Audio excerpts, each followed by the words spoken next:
Je m'adresse également aux internautes, très content de partager avec vous ce message. On va sans plus tarder ouvrir la Bible. On va lire dans Matthieu chapitre 11, versets 16 à 19. S'il y a des chrétiens qui nous visitent, qui ont été invités par quelques membres des familles de la région de Saint-Pierre, nous sommes très contents de vous accueillir. S'il y a des personnes nouvelles au milieu de vous également, nous voulons vous accueillir avec joie. Que Dieu vous bénisse. Matthieu 11, 16 à 19.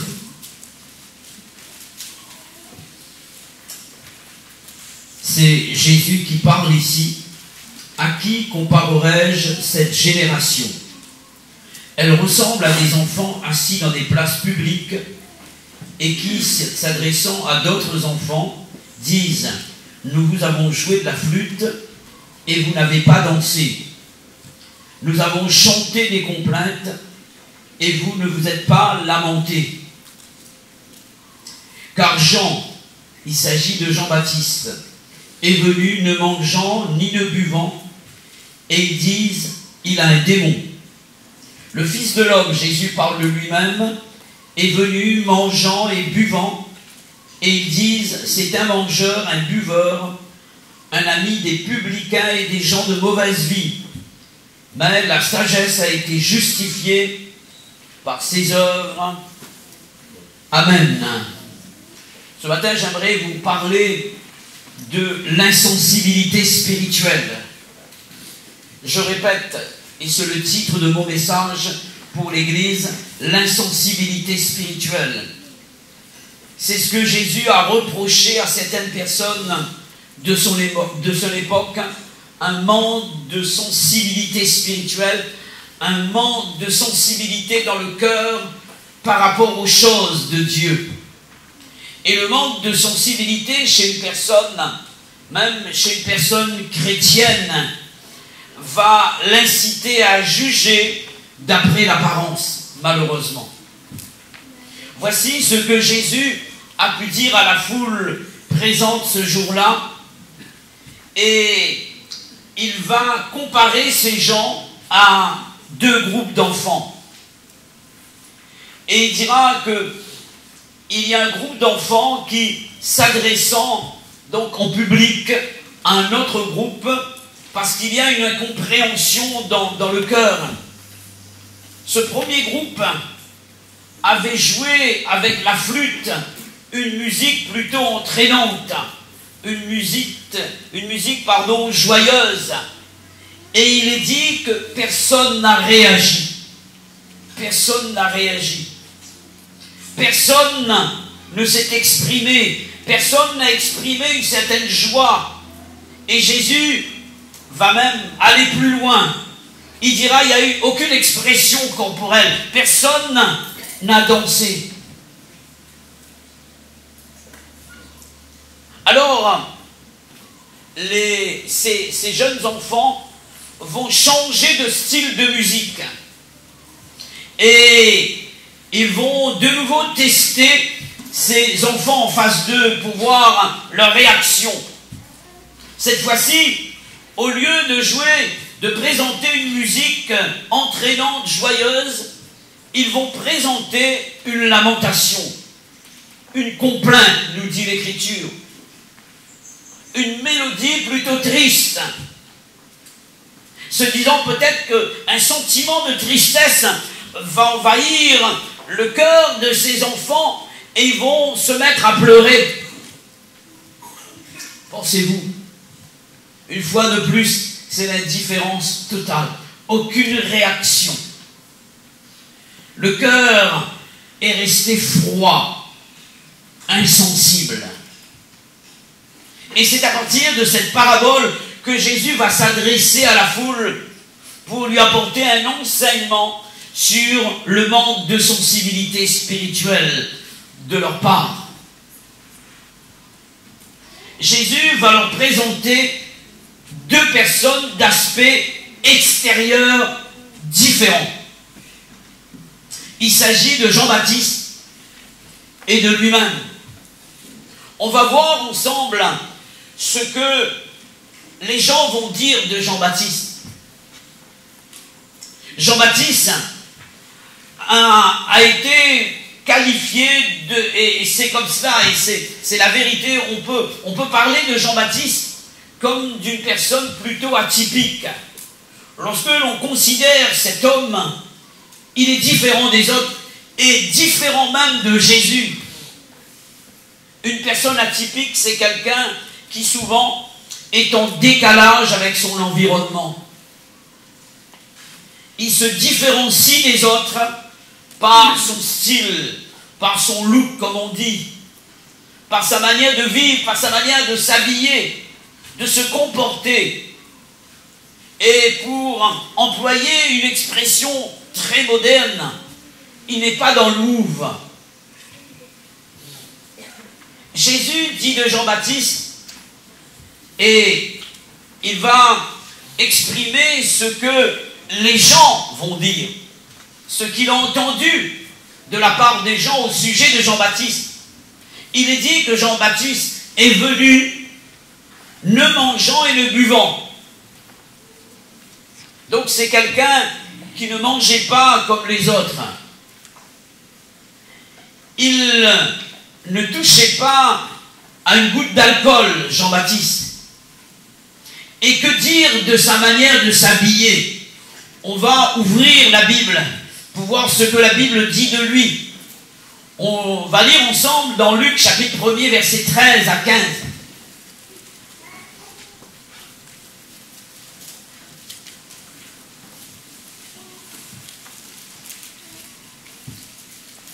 Mais l'ange lui dit, c'est le père de Jean-Baptiste à qui l'ange s'adresse, ne crains point Zacharie, car ta prière a été exaucée. C'est le père de Jean-Baptiste. Ta femme Élisabeth, donc sa maman, t'enfantera un fils, et tu lui donneras le nom de Jean.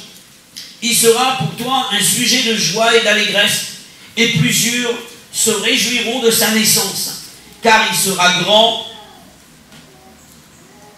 devant le Seigneur. Il ne boira ni vin, ni liqueur enivrante, et il sera rempli de l'Esprit Saint dès le sein de sa mère.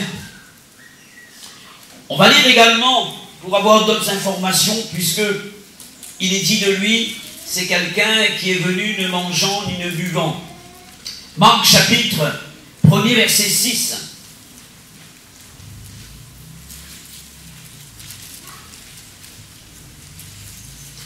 Voici sa manière de s'habiller. Ça peut inspirer certaines personnes au milieu de nous ce matin. Et Jean avait un vêtement de poil de chameau, une ceinture de cuir autour des reins, une ceinture de cuir autour des reins. Il se nourrissait de sauterelles et de miel sauvage.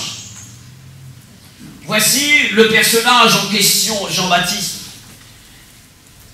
Et si on ne regardait qu'à l'apparence extérieure de cet homme, personne n'aurait pu croire qu'il était un homme de Dieu, et encore moins un prophète, par sa manière de se comporter, sa manière de vivre, sa manière de manger, et il était différent des autres, différent des autres.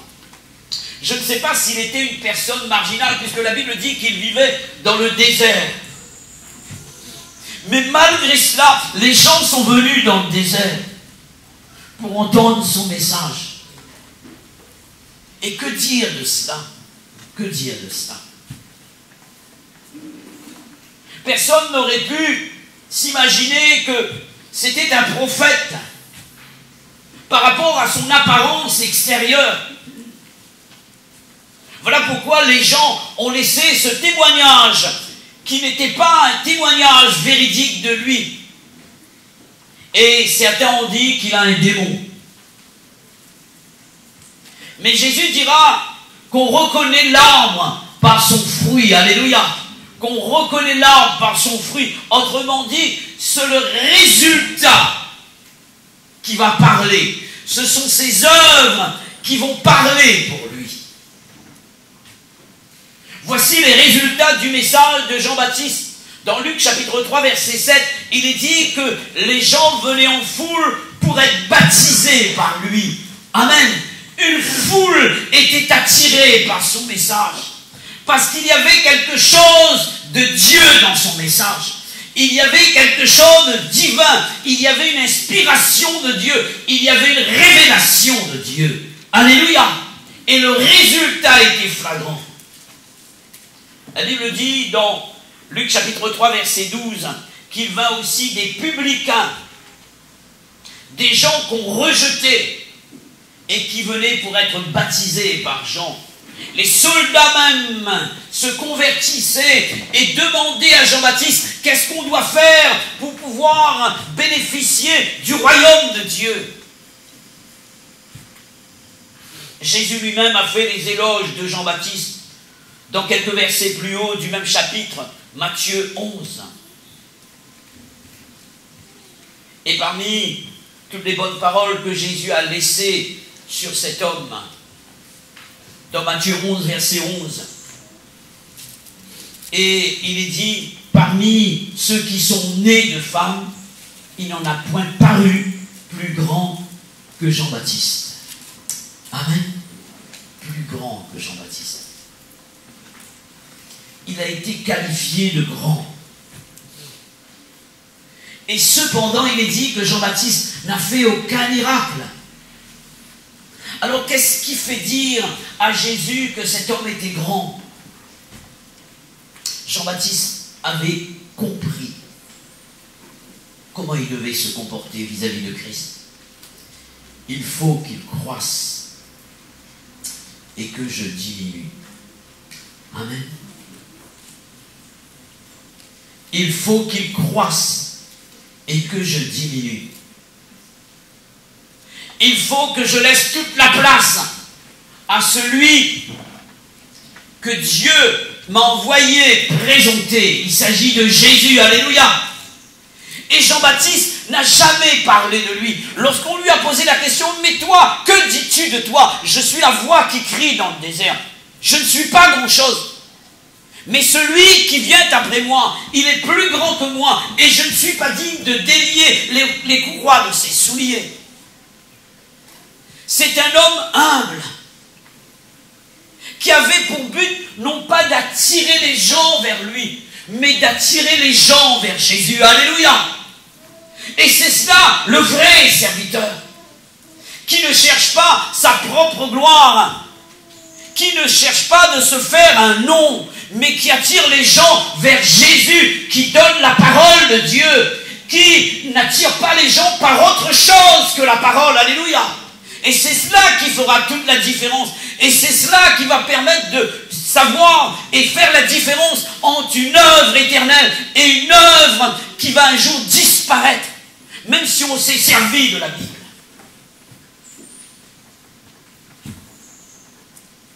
Malheureusement, souvent par manque de sensibilité spirituelle, on juge les gens sur l'apparence.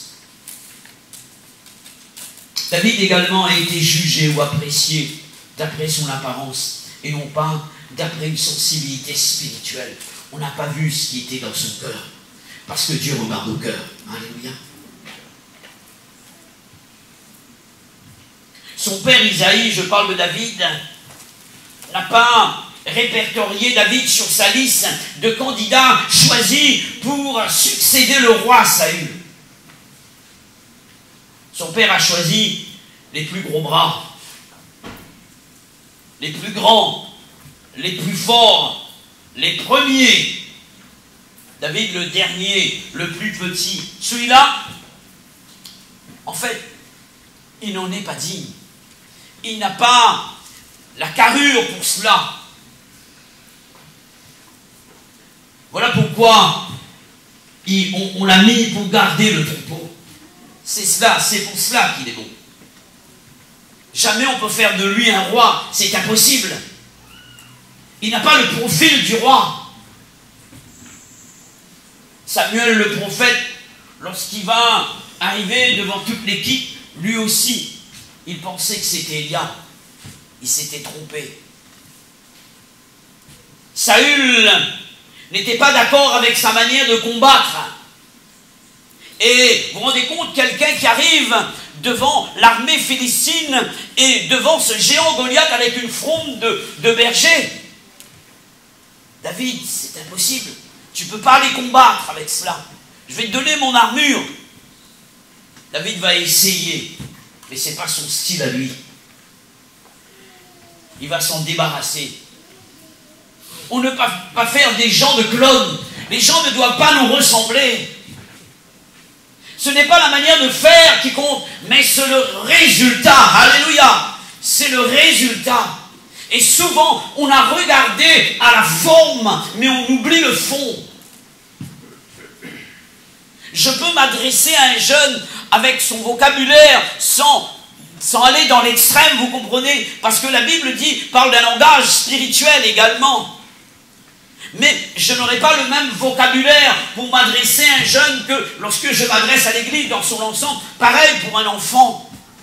La forme est différente, mais le fond est là. La parole est là. La doctrine, elle est là. Christ est là. Alléluia. Et souvent, on n'a pas compris cela par un manque de discernement spirituel. Et on a jugé, apprécié différemment. Donc que Dieu regarde au cœur. Amen. Que Dieu nous donne de ne pas apprécier les choses, les gens, d'après leur apparence, mais d'une manière spirituelle. Et pour ce faire, il nous faut avoir cette sensibilité venant de Dieu par le Saint-Esprit. Et l'apôtre Paul dira ceci, c'est spirituellement qu'on en juge. La sensibilité spirituelle nous facilitera la tâche quant à nos choix, quant à nos décisions, quant à nos projets. Parce que nous allons juger selon Dieu, selon ce que Dieu nous donne de voir. Alléluia. Et pour cela, il faut un cœur sensible.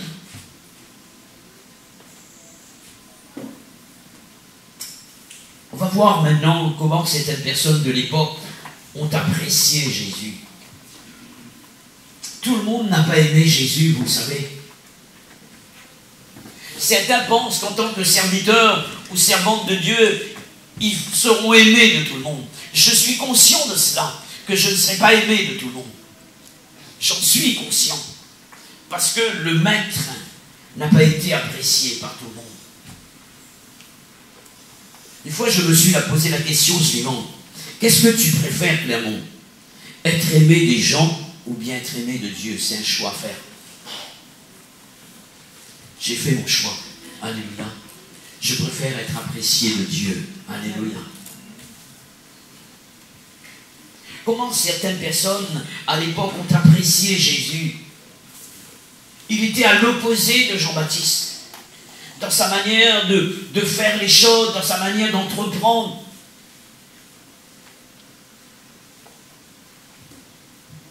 Qu'est-ce qui est dit du Seigneur Jésus?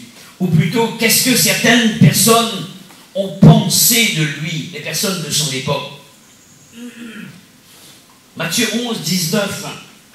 On va relire si vous voulez bien.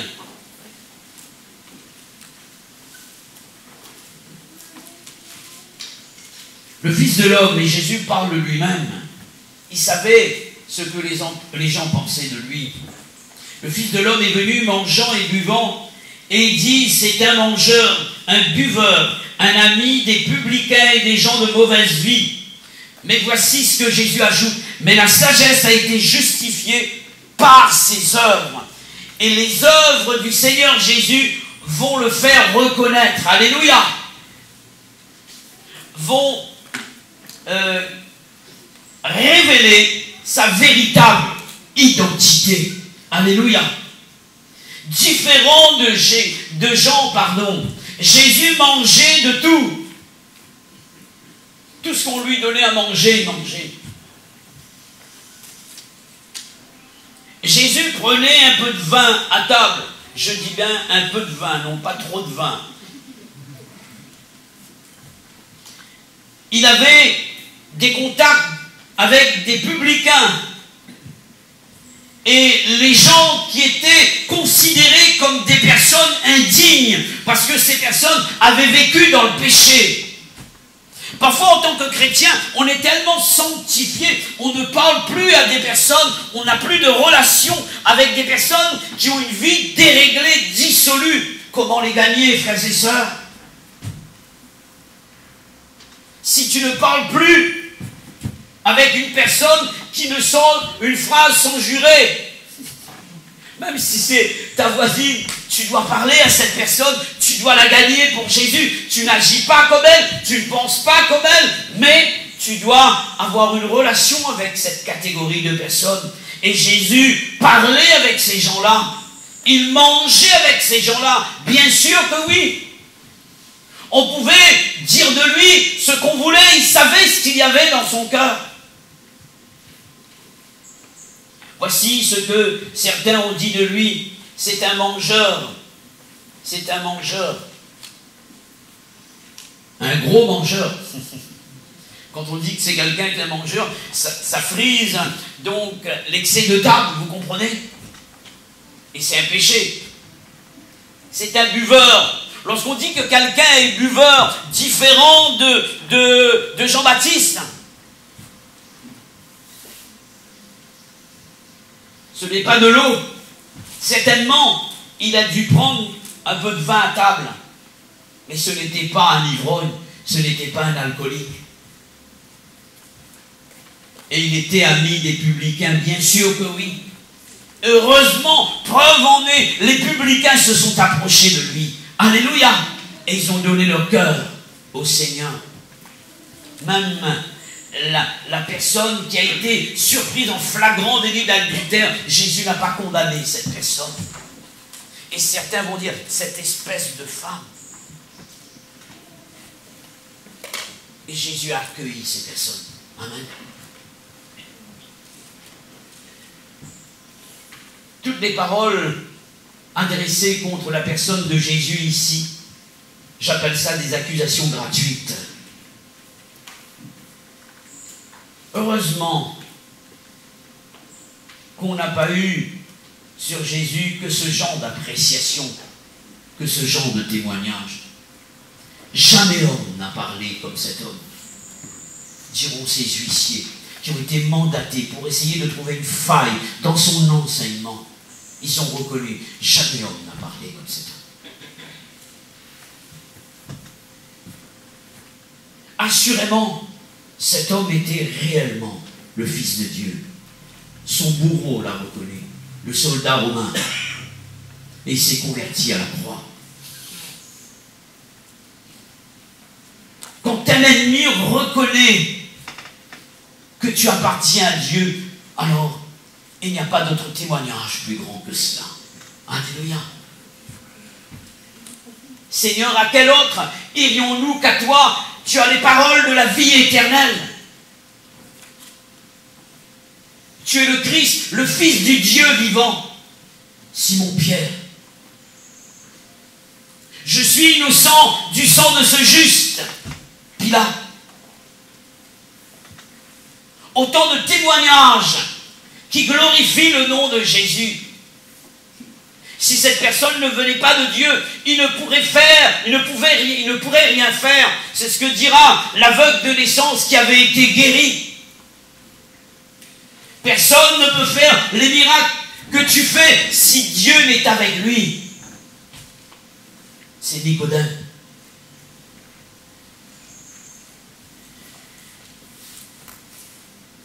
Et Jean-Baptiste, celui qui vient après moi, est plus grand que moi. Il parle de Jésus.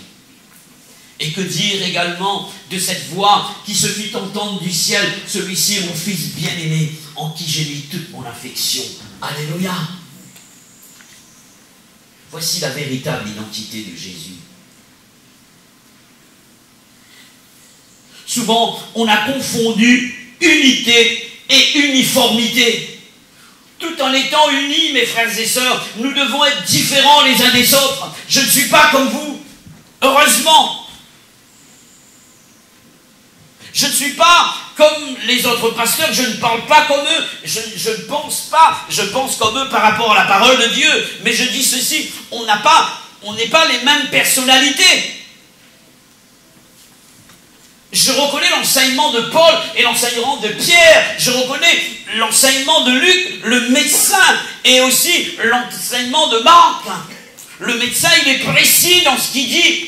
Lorsqu'il parle de fièvre, il parle d'une violente fièvre parce qu'il connaît, il a diagnostiqué le mal. C'est un médecin, c'est Luc qui s'exprime. Même dans le choix des mots, Jésus a voulu garder quand même la personnalité de l'écrivain. C'est comme ça, on reconnaît l'inspiration des Écritures, mais aussi l'auteur derrière. Ça se reconnaît. Et Pierre va reconnaître que Paul ne parlait pas comme lui. Il y avait des points difficiles à comprendre. Lui, il n'arrivait pas à développer ces thèmes-là. Mais Paul pouvait le faire. C'était deux hommes différents. Et Pierre l'a reconnu. Souvent, on veut nous faire sortir d'un moule.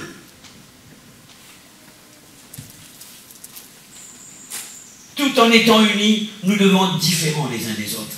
C'est cela qui fait la richesse de l'Église, la diversité de chaque membre, de sorte que l'œil n'est pas lui, de sorte que le pied n'est pas la main.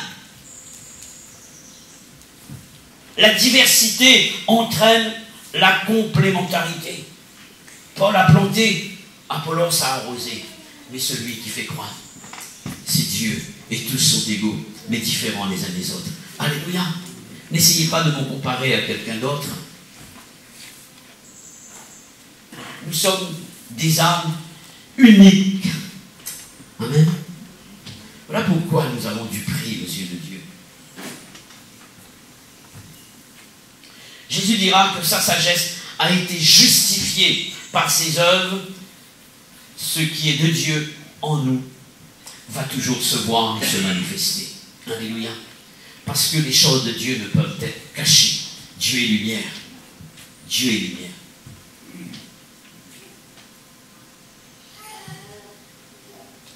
Je vais terminer par cette question.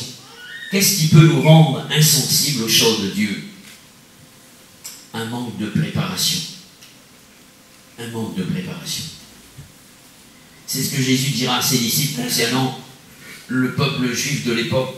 Matthieu chapitre 13, verset 15, il dira, car le cœur de ce peuple est devenu insensible. Quelle en était la raison? Ils ont endurci leurs oreilles et ils ont fermé leurs yeux. Ce reproche fait par Jésus vient juste après son enseignement sur la parabole du semeur. Il s'agissait de la semence qui est la parole de Dieu, qui ont été déposées dans les différents cœurs qui représentent les terrains dans le texte, les terrains qui représentent les cœurs. Et certaines semences n'ont pas produit comme il fallait. Non pas que la semence n'était pas bonne. Et souvent certains disent, mais du moment que c'est la parole. Et Jésus dit que c'était la parole là ici. Comment ça se fait qu'il n'y avait pas le même résultat? Problème de cœur. Problème de cœur. Le cœur n'était pas préparé. Le cœur n'était pas préparé. Il y avait un manque de profondeur pour certains, un manque de racines, un manque de sensibilité. Le cœur n'avait pas été labouré, défriché, etc. Il y avait des soucis des siècles, il y avait la séduction, etc. Donc Dieu, Jésus, exigeait, demandait une certaine préparation pour que la semence produise. Alléluia. Une réunion se prépare dans la prière. Tout se prépare. Je ne peux pas venir ici avec un message, je ne sais pas, que j'aurais préparé en 2 minutes. C'est pas possible. Je ne viendrai pas. Je ne viendrai pas.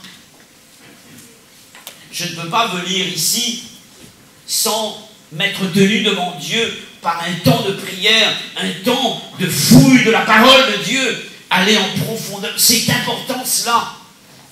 Et Dieu nous appelle à nous préparer.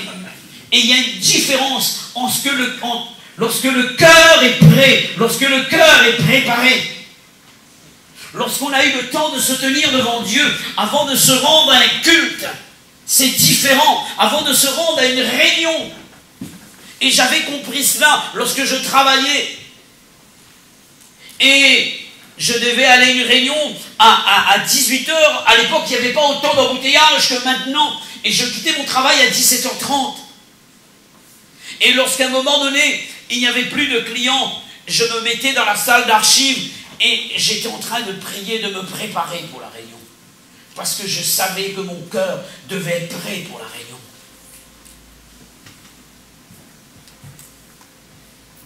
Et Jésus parle de la préparation du cœur. Un cœur sensible est un cœur qui s'est préparé dans la prière par une communion avec Dieu, par le Saint-Esprit. Alléluia. Et c'est dans ce cœur-là qu'il y aura du discernement, qu'il y aura une appréciation juste des choses de Dieu. Alléluia. Parce que le cœur est uni avec le cœur de Dieu. Ça forme un seul cœur. Quelqu'un disait cela, et cela m'a toujours marqué, c'est un homme de Dieu. Il dira que la prière met le cœur du prédicateur dans son sermon, et la prière met le sermon dans le cœur du prédicateur. Cela veut dire que je peux vous parler sur le thème sans avoir mon nez dans le sujet. Parce que je sais que ce que je dois dire, alléluia, je me suis tenu devant Dieu. Il y a des notes, c'est vrai, mais je ne suis pas lié à ces notes. Il y a une direction de Dieu également, une sensibilité. Alléluia. Et nous devons connaître ces choses-là. Qu'est-ce qui peut rendre un cœur insensible? On a dit c'est un manque de préparation. Deuxièmement, la routine et l'habitude. On s'habitue à une réunion. On s'habitue à une personne. On s'habitue à Jésus aussi en tant qu'homme. Lui, on le connaît. Il ne peut pas être le Messie. Parce qu'il a grandi à Nazareth. C'est le fils du charpentier. Sa mère, on la connaît. Et ses frères également. On l'a vu grandir devant nous. Un homme plus vieux que Jésus à cette époque, mais on l'a connu. Il a joué là dans la rue avec nous, avec mes enfants. On le connaît. C'est Jésus de Nazareth. C'est pas lui le Messie. C'est pas lui. En fait, c'est l'habitude. L'habitude. Et la Bible dit que Jésus n'a pas pu faire des miracles, si ce n'est de guérir quelques personnes. Il aurait voulu faire plus. Mais il y avait un manque de foi dans le cœur de ces personnes. Parce que l'habitude avait pris naissance dans le cœur de ces gens. On le connaît. On connaît le pasteur, on connaît comment il prêche, on connaît l'église, on connaît le diacre. Et certains préfèrent que ce soit un pasteur qui vienne les visiter plutôt qu'un diacre. Est-ce que Dieu n'agit pas à travers la vie du diacre? Ce n'est pas un homme rempli du Saint-Esprit. Ce n'est pas un chrétien. À cause de cette habitude, ils n'ont pas accepté le message de Jésus, malheureusement. La routine et l'habitude entraînent un manque de foi dans le cœur des gens. Elles nous privent de nombreuses aventures que Dieu voudrait nous faire vivre avec lui par la foi. J'ai lu cela en descendant de la 4 voies, juste quand on passe pour reprendre le chemin vers Caserne, hein, donc à gauche. C'est écrit cela, j'ai noté cela, et c'est une citation de Paulo Coelho. Il est dit ceci: si vous pensez que l'aventure est dangereuse, je vous propose la routine. Elle est mortelle. Elle est mortelle. Alors je préfère l'aventure avec Dieu. L'insensibilité spirituelle d'un chrétien définit sa maturité spirituelle. Jésus a comparé ces gens qui étaient insensibles à des enfants. Il est dit que Jésus va comparer ces personnes à des enfants. Ceux qui disaient que, en fait, Jean-Baptiste a un démon et lui, c'est un buveur des gens de... Non, il a comparé ces personnes à des enfants. Un manque de sensibilité spirituelle. Lorsque l'on est mature, alors on développe une capacité nous permettant d'apprécier les choses, de juger. Et la Bible dit ceci, que nous allons juger les anges, mes frères et sœurs. Et nous devons être capables d'apprécier les choses ici-bas en tant que chrétiens. Ça va démontrer notre niveau spirituel, notre maturité spirituelle. Alléluia. Dieu nous appelle à grandir. Dieu nous appelle à progresser. Et plus que nous sommes sensibles à Dieu, par rapport à une relation que nous entretenons avec Dieu, alors plus que nous allons grandir avec Dieu, cette sensibilité va se développer de plus en plus. Et nous allons connaître Dieu et le faire connaître comme il doit être connu. Amen. Amen. Recueillons-nous un moment et prions le Seigneur.